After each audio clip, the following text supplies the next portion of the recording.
আমি নিজুম দা আপনার কাছে প্রথমে যাচ্ছি। মিস্টার মজুমদার, যেটা চলছে সেটা বন্ধ করা প্রয়োজন, কিন্তু বন্ধ করার কোনো অপশন নেই। এ কারণেই বারবার বলা হচ্ছে যে কোথাও একটা ইন্টারন্যাশনাল প্রেশারের দরকার। মানে বিশ্বাস করুন, আমরা সোভারেনিটি মানে বুঝি। আমাদের দেশে যেভাবে ডিপ স্টেট আক্রমণ চালায় বারবার, ইউকে, ইউএস, চায়না, রাশিয়া বারবার দাদাগিরি করার চেষ্টা করে, ভারত বোঝে সার্বভৌমত্ব কাকে বলে। কিন্তু এক্ষেত্রে দাঁড়িয়ে বাংলাদেশে যেটা হচ্ছে, এটা তো ম্যাডনেস চলছে। হিন্দুদেরকে কুচুকাটা করা হচ্ছে, আওয়ামী লীগের যারা বিরোধী স্বর কেটে ফেলা হচ্ছে। এটা অটোক্রেটিক ডিক্টেটরশিপ তো এখন আসলে চলছে। আমি প্রথমে আপনাকে একটা কথা বলে নেই, এখন পর্যন্ত যা শুনলাম, আপনি যা শোনালেন, যা বললেন, আমার মনে হয় না আজকে আমি মধ্য 40-এ আছি, আমার জীবনে আমি ঠিক এই পরিমাণ গ্লানি কখনো বোধ করেছি। আমার বারবার মনে হচ্ছিল যে আমি যদি এখন এখান থেকে পালিয়ে যেতে পারতাম, আপনার টিভি থেকে চলে যেতে পারতাম। আমার গ্লানিতে আমি শেষ হয়ে যাচ্ছিলাম। এই বাংলাদেশে কিন্তু আমি জন্মিনি, মানে এই বাংলাদেশকে আমি কখনো দেখিনি আজকে এতটা বছর। এই বাংলাদেশটা আমার কাছে একদম সম্পূর্ণ একটা অপরিচিত দেশ। এই বাংলাদেশকে আমার কাছে মনে হচ্ছে যে একটা মধ্য যুগে দাঁড়িয়ে থাকা একটা দেশ। আমি সারা পৃথিবীর যারা সনাতনীরা আছে, হিন্দুরা আছে, আমি তাদের কাছে করজোড়ে ক্ষমা প্রার্থনা করি বিইং এ বাংলাদেশি। আমার আজকে মনে হচ্ছে যে বাংলাদেশি হিসেবে জন্মানোটা কি তাহলে পাপ? আজকে এই ভাষাগুলো শুনতে হচ্ছে যে ভদ্রমহিলা বলছেন যে কাদের হাতে তাহলে শাখা থাকে, আমাদের হাতে থাকে। তারা কি ভারত থেকে এসছেন? অথচ হিন্দুরা বাংলাদেশের প্রধানতম নাগরিক তারা, এই দেশটা তাদের, মূল আদিবাসী তারা এই দেশে। আমরা এই দেশে তাদেরকে প্রকাশ্যে বলছি খুন করে ফেলতে হবে, ভারতে পাঠিয়ে দিতে হবে।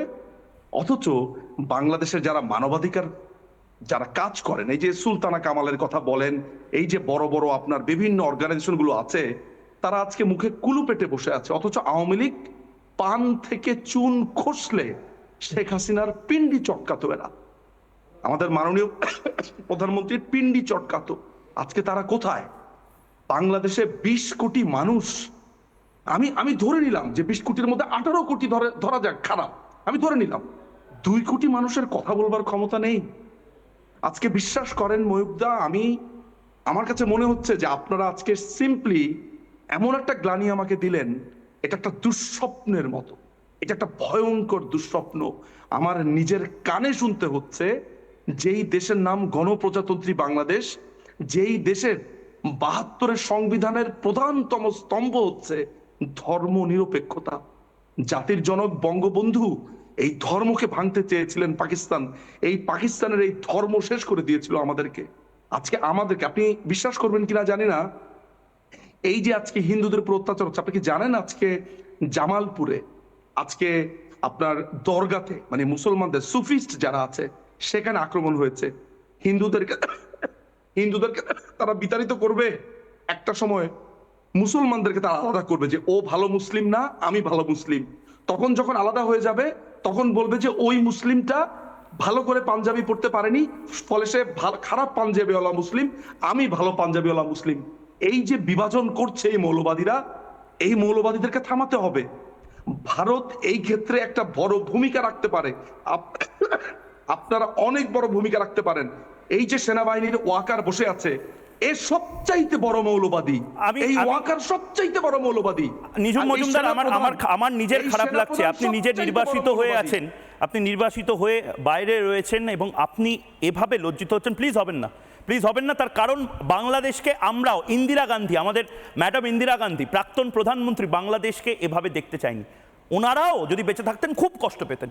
শেখ মুজিবুর রহমান, তার দেশ আজ এভাবে, এটা ভারত দেখতে চায়নি। কিন্তু সত্যি কি সারা পৃথিবীর যারা এই মুহূর্তে সনাতনী সম্প্রদায়ের মানুষ রয়েছেন, কেন বামপন্থী বা যারা এখন অব্দি woke লিবারাল, তারা এই কথাগুলো বলছেন না? বাংলাদেশে মূর্তি যে ভাঙা হচ্ছে, ভারত সরকার যে মিথ্যা কথা বলছে না, বিগ্রহ ভাঙা হচ্ছে, পুজোর মণ্ডপ তছনছ করে দেওয়া হচ্ছে, আমি ক্ষমা প্রার্থী সেই সমস্ত সনাতনীদের কাছে। আমাকে আগামী 3 মিনিট যে ছবিগুলো দেখাতে হবে, আমার নিজের দেখতে ভালো লাগবে না, কিন্তু এই ছবিগুলো আপনারা প্লিজ দেখুন, কারণ এগুলোই আসলে সনাতনী সম্প্রদায়কে সারা বিশ্ব জুড়ে একজোট করে দিচ্ছে। প্রথম ছবি এই মুহূর্তে দেখুন, দেখুন এভাবে দেখতে সুভদ্রা পাচ্ছেন রানী, অগ্নির মধ্যে ধাওয়া দাওয়া জগন্নাথ দেব, মেহেরপুরের ছবি জগন্নাথ দেব, পুড়িয়ে দেওয়া হয়েছিল। জগন্নাথ দেবের ছবি এই মুহূর্তে। সুভদ্রা মহারানী এবং বলদেব অক্ষত বলরাম, আছেন। সুভদ্রা, জয় জগন্নাথের জগন্নাথ দারু স্বামী বিগ্রহ। কি? দুর্বৃত্তরা তারা আগুন দিতে পারে, কিন্তু ভগবানকে তারা কখনো কিছু করতে পারে না, এটা তার প্রমাণ। হরে কৃষ্ণ। সুভদ্রা মহারানী দেখতে পাচ্ছেন এবং বলদেব অক্ষত আছেন। জয় জগন্নাথ স্বামী কি? শুধু তাই দুর্বৃত্তরা নয়, তারা আগুন দিতে পারে, কিন্তু ভগবানকে তারা কখনো কিছু করতে পারে না, এটা তার প্রমাণ। শুধু তাই নয়, মেহেরপুরের ছবির পরে আমি নির্দিষ্টভাবে দেখুন কালী মন্দির, আরেকটা ছবি দেখুন। এই মাকে এভাবে কাঁদতে হবে কেন? এটা হয় না। প্যালেস্টাইন নিয়ে আমরা কথা বলছি, সিপিআইএম হিন্দু বিদ্বেষী, তারা শুনতে পারে না? বামপন্থীরা বলে আন্তর্জাতিকবাদ তারা প্র্যাকটিস করে। এই ছবি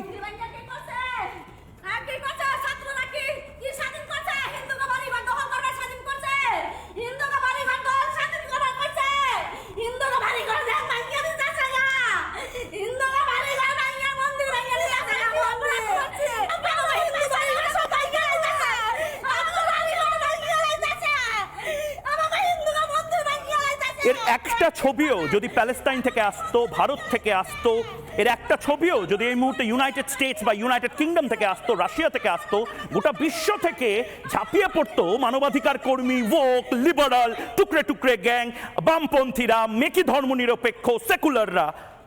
আর এগুলো তো হিন্দু, এদের জন্য কান্না নেই। লোকনাথ বাবার মন্দির, লোকনাথ বাবার আশ্রমে যেভাবে অসভ্যতা চলেছে দেখুন, দেখুন এই ছবি। ভারত সরকার মিথ্যা কথা বলছে না, ভারত সরকার পার্লামেন্টে মিথ্যা কথা বলেনি। এগুলো হচ্ছে, এগুলো হচ্ছে। দেখুন ফুল ফ্রেমে দেখুন।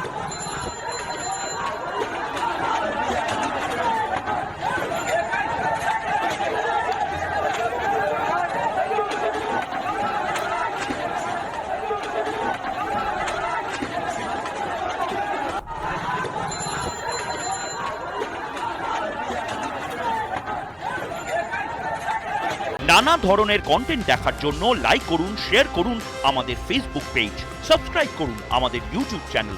পাশাপাশি অন্যান্য ব্রেকিং নিউজের জন্য অবশ্যই চোখ রাখুন রিপাবলিক বাংলায়।